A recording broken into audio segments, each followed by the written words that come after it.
Halo, ini Ibu Margi dari Melbourne yang dingin. Betapa senangnya berjumpa di Community Misi Aletheia pada hari ini. Semoga Tuhan berbicara kepada kita masing-masing melalui firman-Nya. Pada satu waktu, saya membaca 1 Yohanes 2 ayat 6. Demikian bunyinya, barang siapa mengatakan bahwa ia ada di dalam Dia, ia wajib hidup seperti Kristus telah hidup. Jadi saya ingin tahu, bagaimana sebenarnya jejak Kristus? Pertama, saya melihat bahwa Yesus menyediakan waktu berdoa secara pribadi dengan Allah Bapanya. Di Markus pasal 6 kita membaca bahwa sesudah Yesus memberi makanan bagi 5.000 orang, dia pergi ke bukit untuk berdoa. Nah, bagaimana dengan kita?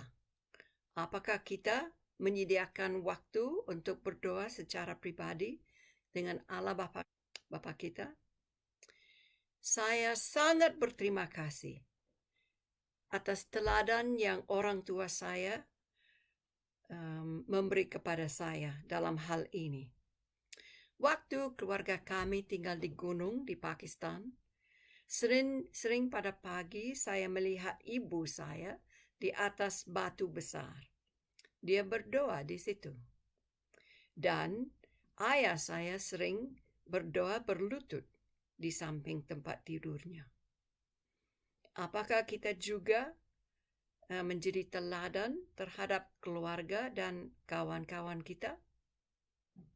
Hal kedua, saya melihat bahwa Tuhan Yesus menuruti kehendak Allah Bapanya.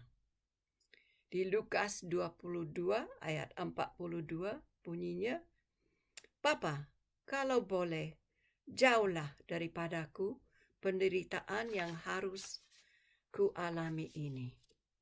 Tetapi jangan menurut kemauanku, melainkan menurut kemauan Bapa saja. Apakah Anda pernah mengalami dorongan dari Roh Kudus yang menyuruh kunjungi rumah ibu itu, menelepon bapak itu, kasih makan ke rumah Mama Yosef? Dan apakah Anda melakukannya? Pada satu sore, waktu kami tinggal di Medan, pembantu kami pray, jadi saya yang masak. Saya mengaduk saus keju di kompor. Bapak David di gereja, memang ada tamu dari Australia. Tetapi pada saat itu, sedang saya masak, ada satu dorongan di batin saya bahwa saya harus lekas ke rumah kawan akrab saya, Uli Mas. Saya minta ibu tamu kasih makan ke anak kami. Jadi waktu tiba di rumah Uli Mas, saya mengerti bahwa nomor satu, dia sendirian di rumah. Nomor dua, dia hamil. Dan nomor tiga, dia demam tinggi. Saya membawa dia ke puskesmas yang dekat dan dia bisa ditolong. Terima kasih kepada Roh Kudus yang mendorong saya.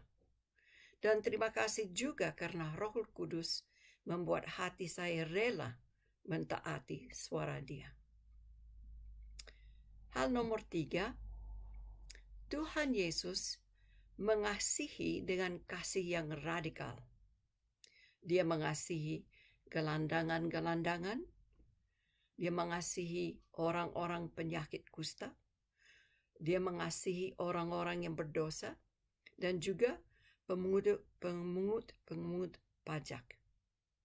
Di Lukas 7, kita melihat bahwa wanita yang berdosa di rumah Simon, kaki Yesus dituangi minyak oleh wanita itu.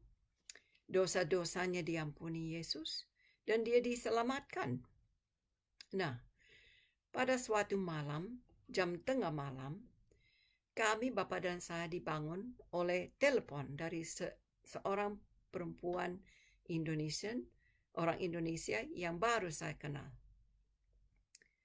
Dia berhubungan dengan seorang laki-laki India dan mereka punya satu anak. Rupanya laki-laki itu suka menyakiti perempuan itu dan dia bertanya apakah dia boleh lari ke rumah kami. Saya mengerti bahwa situasi ini cukup sulit. Jadi Bapak dan saya berdoa dan membolehkan dia datang ke rumah. Tetapi akhirnya perempuan itu lari ke rumah kawannya yang lebih dekat. Tetapi ujian ini baik bagi hati saya. Apakah saya rela mengasihi dengan kasih Yesus yang radikal? Nomor 4 yang saya lihat, Yesus memiliki hati yang berbelas kasihan. Dan dia juga selalu mengambil tindakan untuk menyatakan belas kasihan itu. Di Lukas 7 ayat 11, Yesus menghidupkan kembali anak seorang janda karena hatinya tergerak oleh belas kasihan. Apakah hati kita juga demikian? Dan apakah kita juga rela mengambil tindakan yang mengatakan kasihnya? Pada satu waktu, saya ke rumah kawan saya orang Iran, Fatemeh. Cuaca pada hari itu sangat panas, 45 derajat. Sepanjang hari itu, Fatemeh berkali-kali memandikan anak-anak karena terlalu panas cuacanya. Dan mereka tidak mempunyai kipas angin. Rumah mereka sebenarnya tidak jauh dari rumah kami. Saya pulang, mengambil kipas angin yang besar dan membawanya ke rumah mereka. Nah, sebenarnya tindakan itu sederhana, tetapi keluarga Fatemeh tidak pernah melupakannya. Nomor 5, saya lihat bahwa Tuhan Yesus menyembuhkan banyak orang dari roh jahat dan penyakit. Kita bisa lihat juga Lukas 8 ayat 2. Apakah kita berdoa untuk kenalan-kenalan kita yang mempunyai roh jahat atau kawan-kawan kita yang sakit? Dan apakah kita peduli menantikan jawaban dari Tuhan? Nomor 6, kita melihat bahwa Tuhan Yesus sering mengabarkan kabar baik itu dari Allah. Di Markus 1 ayat 15 kita membaca, waktunya telah genap, kerajaan Allah sudah dekat, bertobatlah dan percaya kepada Injil. Apakah kita membagikan kabar baik tentang hidup yang berkelimpahan, hidup yang kekal ini dengan kawan-kawan kita dan orang sekitar kita? Kita sebenarnya tidak bisa hidup mengikuti jejak Yesus Kristus dengan kuasa diri sendiri. Roh Kuduslah yang memberi kepada kita keinginan untuk menyediakan waktu secara pribadi dengan Allah Bapa. Dan Roh Kuduslah yang menolong kita taat kepada kehendak-Nya. Roh Kuduslah yang mengisi hati kita dengan kasih radikal dan hati yang tergerak dengan belas kasihan.